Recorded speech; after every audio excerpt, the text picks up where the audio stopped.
Hello Hungary, hello Budapest, hello fellow Europeans and American friends. Thank you so much for having me. Allow me to skip formalities for a moment and dive right into a subject that is not so cheerful, but very, very necessary to discuss. Let me walk you through the past 7 days in Europe.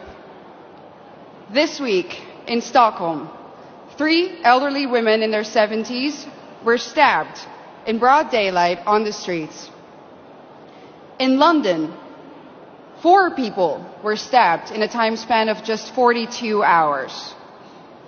In Paris, hundreds of African migrants took to the street to riot. And in Brigalow, also in France, yet another church was burned down to the ground. And that, ladies and gentlemen, is just a few incidents in just a couple of days on our beautiful continent. But we all know that these incidents aren't incidents anymore. If there's one thing that's for sure, is that we know, and our governments also know, that there is a link between mass migration and crime. In the Dutch city of Dordrecht, something interesting happened the other day. They announced, and this is a small city in the Netherlands, in my home country, that a new asylum center will be put in that little town. And what did the municipality do? They said, we are going to offer citizens who live in the vicinity of this center €1,000 to take extra safety measures.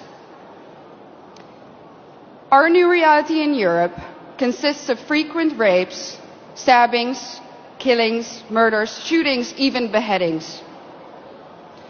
But let me be clear about one thing. This did not used to happen before.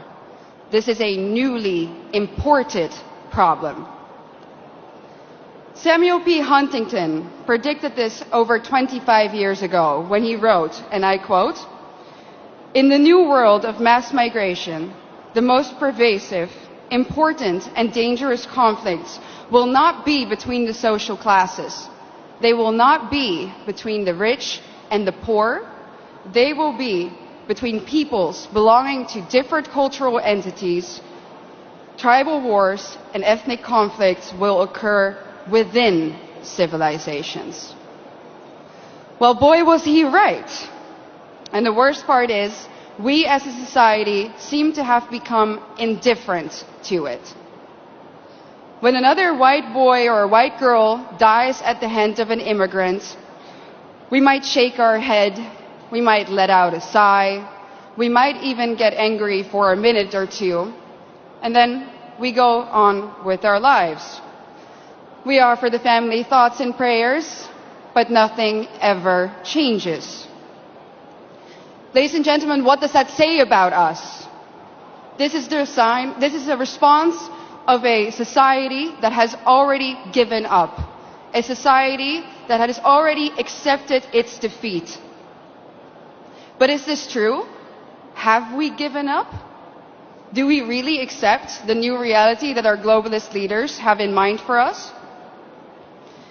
I know one thing for sure.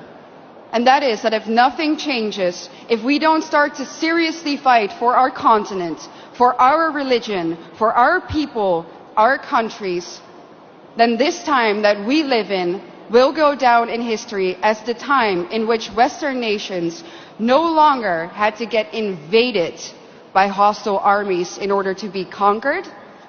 This time will then go down in history as the period in which the invader was actively invited in by a corrupt elite. And not only did this corrupt elite invite the enemy in, they made the native population pay for it too. Everyone who has eyes can see it. The native, white, Christian European population is being replaced at an ever-accelerating rate. Let me back this up for you with some statistics from my home country. Let's take Amsterdam, the capital.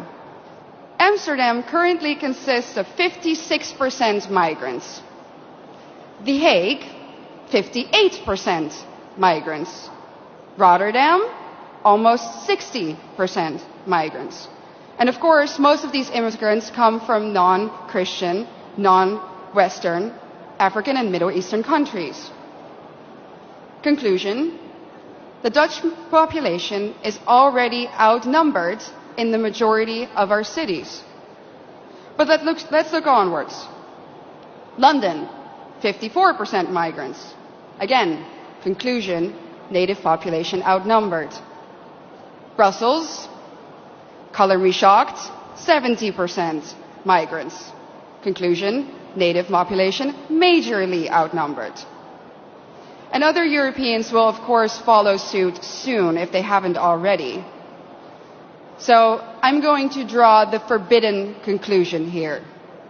The Great Replacement theory is no longer a theory. It's reality. And what's interesting about replacement is that the establishment will either deny its existence, or when they admit to it, they say that it's a good thing that the native European population is soon no longer a majority on its own continent. Dutch national disgrace and dubbed climate pope Frans Timmermans already stated in 2015 that diversity is humanity's destiny and that Europe will be diverse. And of course, by now, I think we all know what they mean with the word diversity. It means less white people, less of you. Imagine this in an Asian or an African country.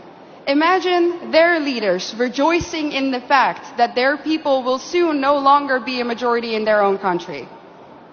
Absolutely unthinkable, unimaginable. So what in the world is wrong with our leaders? The underlying sentiment of what they say is always the same.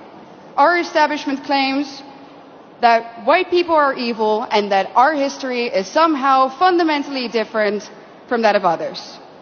Consciously or unconsciously, they have sucked up the lies and the anti-white dogmas of the neo-Marxist critical race theory. That's why the totalitarians in Brussels are trying to force you, the Hungarian people, a sovereign nation, to accept immigrants despite the fact that the population has said no, and so has the government. But make no mistake, the majority of the Dutch people haven't asked for this either. Just like Brussels is forcing Hungary to accept these hordes of immigrants, they are doing the same now, even in the smallest of towns in the Netherlands. No part may remain Dutch in the traditional sense of the word. No part of Europe may remain European. And it's not difficult to understand why. If the old Europe still exists in certain places, then people will be able to compare the new Europe to the old, and newsflash, they will prefer the old. That's why the Eurocrats hate Hungary so much. And their message is clear. Our way of life, our Christian religion, our nations, they have to go, without exception. Their vision of the future is the neoliberal, unrecognizable Europe, where every city becomes kind of like Brussels. Ugly, dirty, unsafe, zero social cohesion, where the buildings are constantly under construction and they never ever seem to finish, and even when they do, the end result is uglier somehow than what they started with. And what are we left with? A permanent state of isolation, confusion, and disorientation. Ladies and gentlemen, welcome to the New World Order.